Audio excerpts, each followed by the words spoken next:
Forget diplomacy for a moment. Today in Davos, in front of the most powerful leaders on the planet, Carney did something almost no one expected and very few dared to do.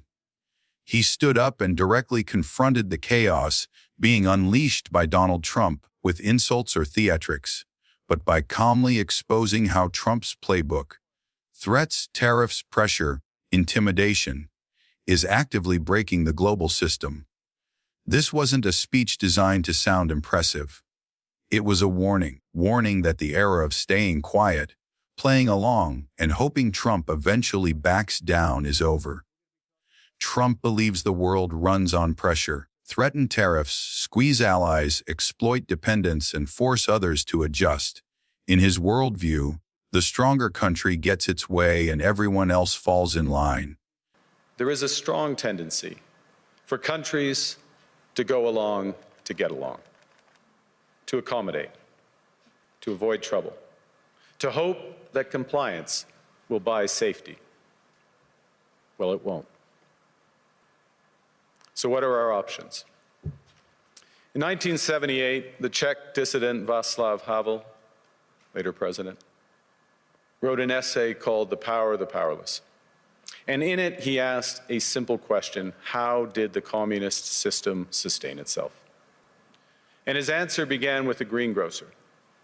Every morning, this shopkeeper places a sign in his window: "Workers of the world unite." Standing at the World Economic Forum, Carney dismantled that logic piece by piece. He explained that what Trump calls strength is actually destabilization, that weaponizing trade doesn't create leverage. It creates fear. Fear replaces trust. The entire system starts to crack. This was Carney saying out loud what many leaders only whisper privately. If countries keep tolerating this behavior just to avoid short-term pain, the long-term damage becomes irreversible. Pushed this moment beyond rhetoric was Carney's refusal to keep pretending. For years, governments knew the rules were being bent. They knew powerful countries ignored them when convenient. But silence felt safer than confrontation. Trump thrives on that silence, because when no one pushes back, pressure works. In Davos, Carney made it clear Canada is done with that approach. Don't pretending tariffs and threats are normal. Don't complying just to avoid trouble. When he said Canada was taking the sign out of the window, he meant Canada would stop playing along and stop treating Trump's behavior as something that can be managed by staying quiet. That is why the room reacted the way it did. For decades, countries like Canada prospered under what we called the rules-based international order. We joined its institutions, we praised its principles, we benefited from its predictability. And because of that, we could pursue values-based foreign policies under its protection.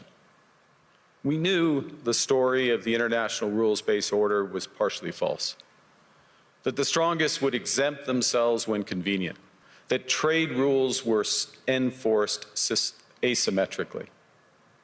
And we knew that international law applied with varying rigor depending on the identity of the accused or the victim. This fiction was useful, and American hegemony in particular helped provide public goods, open sea lanes, a stable financial system, collective security, and support for frameworks for resolving disputes. So we placed the sign in the window. We participated in the rituals, and we largely avoided calling out the gaps between rhetoric and reality. This bargain no longer works. Carney then got specific. Trump's comments about Greenland were not jokes or idle speculation. They were backed by tariffs, pressure on allies, and an attempt to treat sovereignty like a bargaining chip. That is the moment where rhetoric turns into threat. Carney's response was blunt and unambiguous. Greenland is not for sale. Tariffs are not diplomacy, and NATO is not a menu where powerful countries pick what they like and ignore the rest. This was Canada saying something Trump deeply dislikes hearing. You don't get to bully your allies and call it strategy. For the first time, Canada is backing those words with real security commitments in the Arctic. This isn't posturing. It's preparation. And the reaction in the room made that clear. Standing ovations at the World Economic Forum don't happen because a speech sounds nice. They happen when people recognize a shift, when they sense that someone has crossed a line others were afraid to approach. Then came the question Trump has always relied on. Isn't Canada too dependent on the United States to really push back? Isn't pressure inevitable? Carney didn't dodge it. He acknowledged the pressure. He acknowledged the tariffs. And then he dismantled the assumption behind Trump's entire strategy that countries have no choice but to submit. He widened the lens and made it clear this isn't just about trade or Canada. It's about alliance credibility itself. The most powerful member of an alliance starts acting alone. The alliance weakens.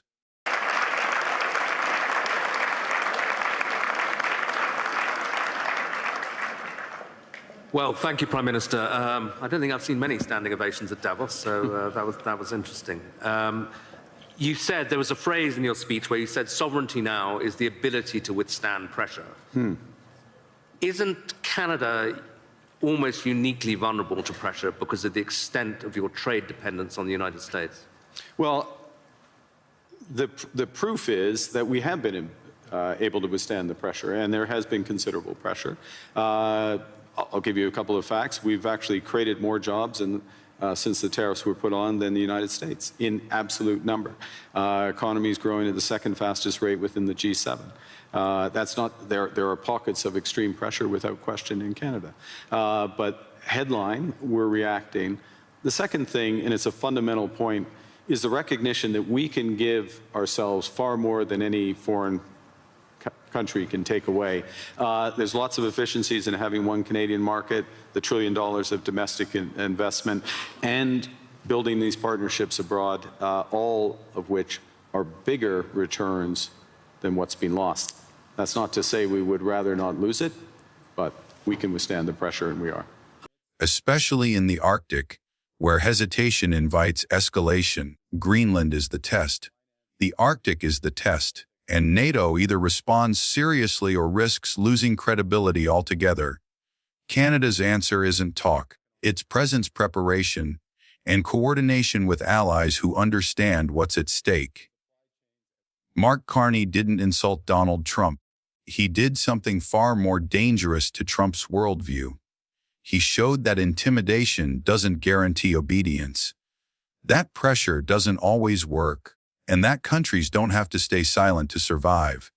This wasn't an anti-American speech. It was an anti-chaos one.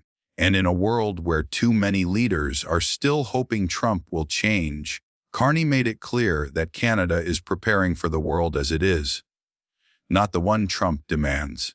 If you want clear, apologetic analysis of how Canada is standing up in an age of pressure politics,